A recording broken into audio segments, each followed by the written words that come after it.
right, I heard the ring. That means our friend Coach Kyle Whittingham is joining us right now. Coach, thank you so much for joining us. I got to start here. The Broncos, we were just talking how they have 6 different Utah Utes on their roster right now. Because of that, have the Broncos kind of become your adopted NFL team? They're one of them, that's without a doubt. And that's typically how I gauge my interest in the NFL teams, is how many Utes they have on them. And so we're certainly heavy laden with Utes on the Broncos. We love it. Yes, they certainly are. And I want to start with one of the guys the Broncos just drafted, Devaughn, Vele, wide receiver. A lot of people, including Sean Payton, have actually compared him to another Utah Ute, and Tim Patrick, saying that very similar traits that they have. Do you see that? And Tim Patrick's obviously had a great career in the NFL. Is Devaughn a guy that you see could having a similar type of career, successful career as Tim? Yeah, they certainly have a lot in common. Both big, tall receivers. Devaughn's 6'4 plus, as is Timmy. Both tremendous basketball players. Probably could have both played Division I basketball instead of football had they opted to go that route. Excellent speed, great work habits, really high football IQs. I mean, there is a lot of common ground between those 2 young men. Yeah, I want to talk about another Ute that's now in the Broncos, Jonah Elliss. He kind of feels like somebody that was kind of under the radar as far as pass rushers, but has really elevated his game in his last year in college. What have you seen through his transition, from sophomore to junior to senior, to how he's really progressed? Yeah, he's really developed in our program. He came to us, he played mainly running back, linebacker, a little bit of tight end in high school. We recruited him as an edge rusher with the thought that he was going to get bigger and stronger. He was about 205 when we got him, and he's about 245, 250 now. So he has done a great job in the weight room and developing himself. Was having a terrific year until he got nagged by some injuries. In fact, he was leading the nation in sacks pretty deep into the season.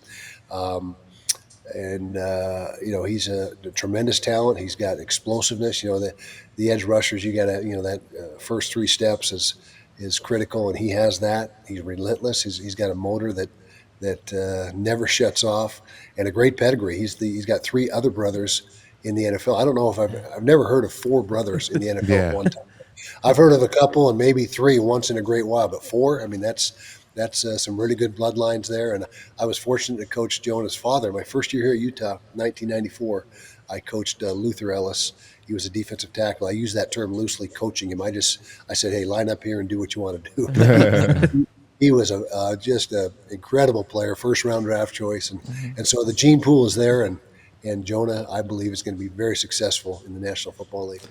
I'm curious what you think the next steps for Jonah are, because he's still only 21. He kind of came into his own recently. Like, do you think that he's going to put on more weight, or is he kind of filled out there? Like, he can obviously rush the edge, but he does so much in the A gaps and B gaps too. Like, how do you see him fitting into the NFL, and where does he kind of build on what he has? Well, I think he's going to be a great fit. I think he's going to get a little bit bigger. I don't think he's going to be a 265-pound guy, but he can get to 255, 260 maybe.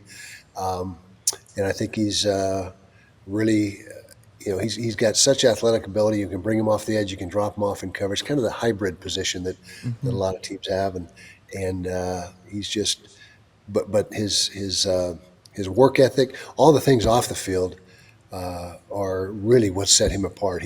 Nobody's going to outwork Jonah Elliss. He's got a great attitude. He's a great teammate, and completely unselfish. He'll do whatever you ask of him.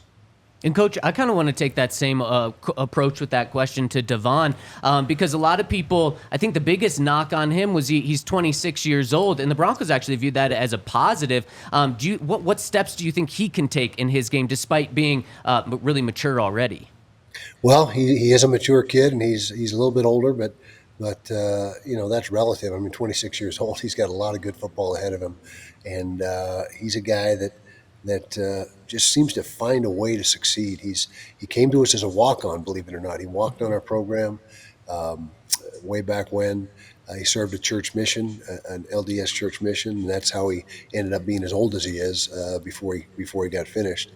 But he's a guy that is self-made, And he was primarily a basketball player in high school. Like I mentioned, he was a guy that really didn't start to develop as a football player till later, much later in his career.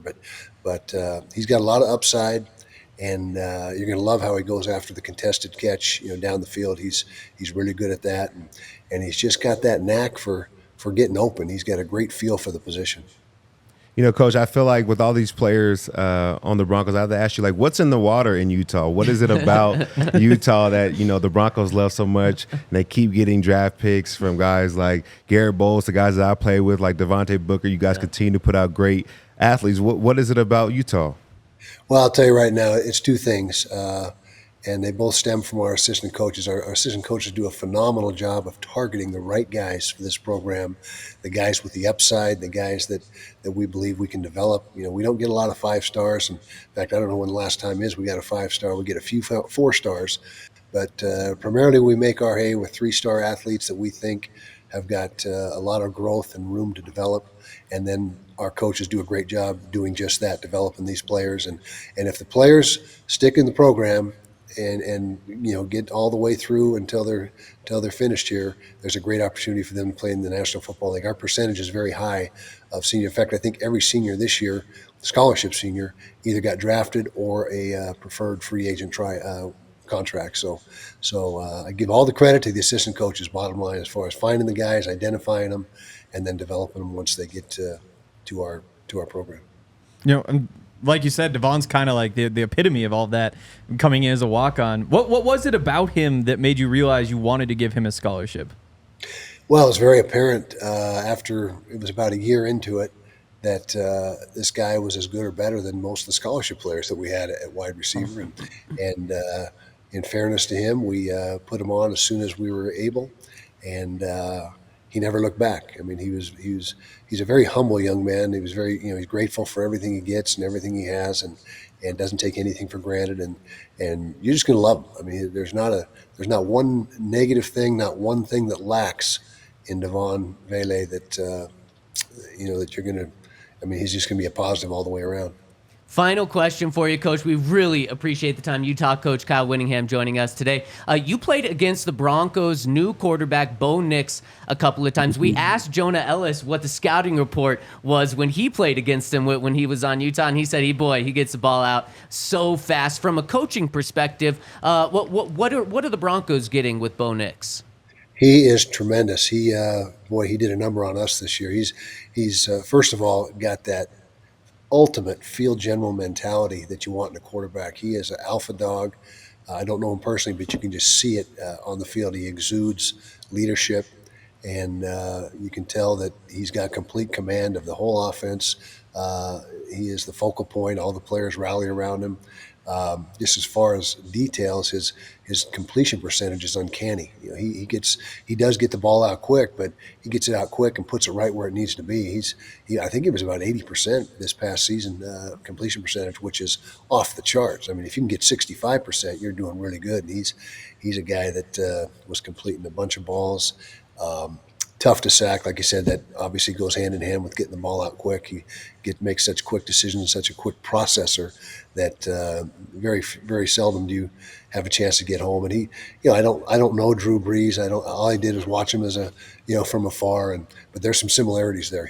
I think Coach Payton is really going to like Bo, and I think he's going to probably find that there's a lot of common ground between him and Drew Brees. Now he's got miles to go before he gets to that level. Obviously, Drew Brees was one of the best to ever do it, but that's the mold that he comes from, in my opinion. Well, Coach, we can't thank you enough. Awesome insight. And congratulations on your 21st season as the head coach of Utah. It's incredible.